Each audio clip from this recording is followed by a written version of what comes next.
Have you ever been a debater archetype? Do you like argue with people politically in your real life, or did you ever? Or I used to be a TV pundit guy, like one of these talking heads on the television. And I guess I worked actually for a very conservative network, a sort of Fox News North, they sometimes called it, Sun News. And I would do some sort of debates on that. I worked for another show actually as well, where I did, I was like a panel. So like, there's three main political parties in Canada, the Conservatives, Liberal, and NDP. Mm-hmm. And I was like, I wasn't affiliated with the party, but like I was the guy that like sort of had the dispositionally sort of conservative perspective. And so there was some debates on that.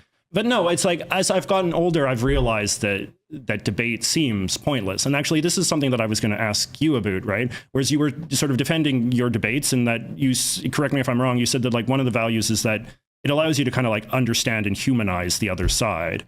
And I would just be curious to know if like, A, you feel that you've been humanized through these encounters, and if you feel that your opponents have been humanized in your own mind.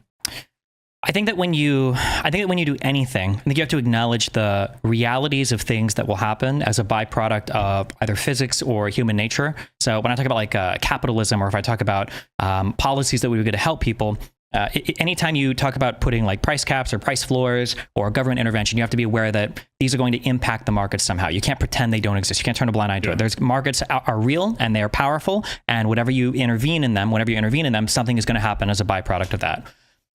When I think of somebody saying like, have I been humanized, or do I humanize people? I don't know if that's a conscious or cognitive process where it's like, oh, like I do consciously try to be somewhat empathetic. It depends on the debate, depends on who I'm talking to, it depends on what I'm trying to represent in a particular thing. I do try to be empathetic and humanize the people that I talk to some extent.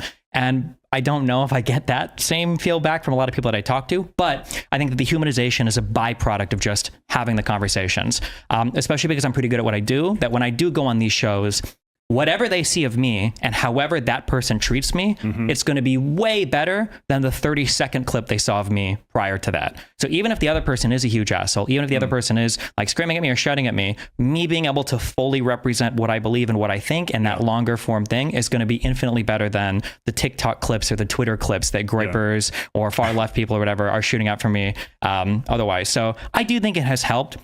It's hard, because I go to sleep every night playing this a million times on my fucking AirPods. It's that it's the quote from Mr. Rogers. Yeah. That like anytime there's a disaster and everything seems look for the helpers. Yes. That anytime you do a big debate, it's the huge shit shows on both sides. But what I'm really like trying to hone in on is like, am I getting a few emails from people saying like, hey, I used to think you were a huge cock loser, and I think you're still kind of that, but you're like a little cooler, or I appreciate you representing this. Those are the people that I try to look for. And I feel like the more I talk to other people, kind of like the more chance of that happening is. Yeah. Yeah. I guess I could see it. Do you think here's a question. Do you think it's important that I'm sort of asking you a question on your show? But you're fine. Ask whatever. Do you think it's important that presidential candidates debate? When you say the word important, what do you mean by that? Well, do you think it serves the same function as what you're describing in your debates? Absolutely not. Political debates are like, you ask me a question about a thing, like, what do you think about homelessness? And then I'm talking at the audience about the things that I believe, that I know that they want to hear, that I think will galvanize the most supporters. And that's it. We're not actually really, there is no actual conversation between like two political people, but that's like the game of politics, unfortunately, kind of. Yeah. Why? And that doesn't happen so like, I guess that's true. Like when you're debating one of these characters, you feel like you're actually both mutually invested in each other, and like having a debate on the intellectual merits of the arguments that are being made. It's not playing to the crowd in the same way. Was that to me? No, absolutely. What? I wish that was the case. What? I wish that was the case. But isn't that what you just said? Well, no. I said that I get humanized as a result of having the conversation. But two people engaging, that what you just described happens 1 out of 10,000 debates, where both sides are intellectually curious and they're truly trying to see and understand the other person so that you can have a really good back and forth. Not necessarily curious, but just in the sense that they're at the very least engaged. Because when you're contrasting that to a political debate, you're saying that they're not even really engaged in their opponent. Yeah, they're more engaged than they would be either doing a TikTok clip or just like having a political debate where they're both talking to the audience. Yeah, they're more engaged. Yeah. Are you thinking about your audience or their audience when you're in the heat of a debate? It super depends on where I'm going and what the topic is. I don't think I could ever generalize that. So for instance, for Jordan Peterson, I'm not going to convince him or his audience that like institutions are really good and we should trust all of them, blah, blah, blah. And, you know, I'm not going to convince them. My goal would be to just like, let's just like ask a few questions just to get like a reality check on what exactly you're talking about and to get you to at least like own a few hard positions rather than just kind of like talking around them for a little bit. Jordan Peterson is very, very, very good at this, where he, Ben Shapiro has rightly identified this as jacking off, just asking questions. Oh, yes. Although Ben Shapiro said does this so much. But yeah, we would say like, oh, well, why are there 20% excess deaths in Europe right after the vaccines came out? And there's no other explanation for it. And then you'll ask him, like, do you think vaccines killed like all these people? And like, well, I didn't say that. Yeah. Okay. And then, just like asking questions like, well, don't you think that if this was a thing that was happening, don't you think that like these people would say something, or these people would ask questions? Or like, if we think that it's like capitalist evil enterprises that made the mRNA vaccines, why didn't Johnson & Johnson, who couldn't make one, why didn't they call out these other companies to destroy them? Like, wouldn't that make sense? The goal is to just like, because I'm never moving a person, right? And I'm sure you've had this experience. Sometimes you talk to people very far over here, very far over here. You're never bringing them all the way over. You're just like asking a few questions to like make them flesh out their position a bit more in the hopes that in doing that, it'll move them a little bit. Yeah. I just always like, the thing is that I always worry about is that, and I think this goes back to what we were saying before about like the degree that people live in bubbles and, you know, very polarized and all that.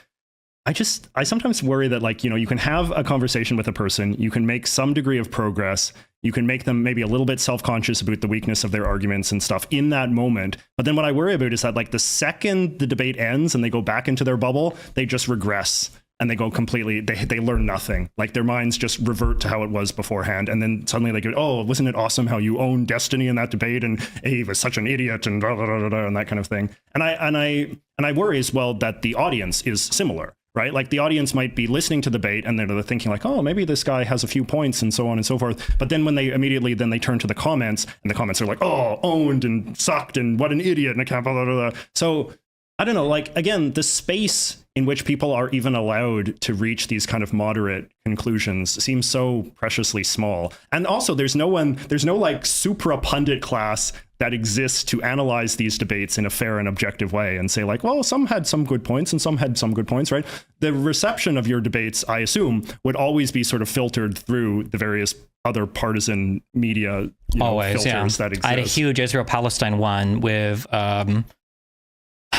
some people, and listening to people comment about that one and comment about the performance. I've seen so many shows now where people talk about how I got trashed, or trashed, but not a single one, because I'll sit there and watch on stream. Let's see if they bring up a single actual substantive point from the conversation, and not even one ever. And I'm like, well, what was the point of this? Somebody watched a 20-minute review on the debate, and they're probably never going to watch the debate, and nothing from that debate was even brought up. And then people are going to carry forward this like simulacrum of the debate where it's like, oh yeah, that conversation where Destiny got destroyed. And it's like, which conversation? Well, the one that Brianna Joy Gray mentioned.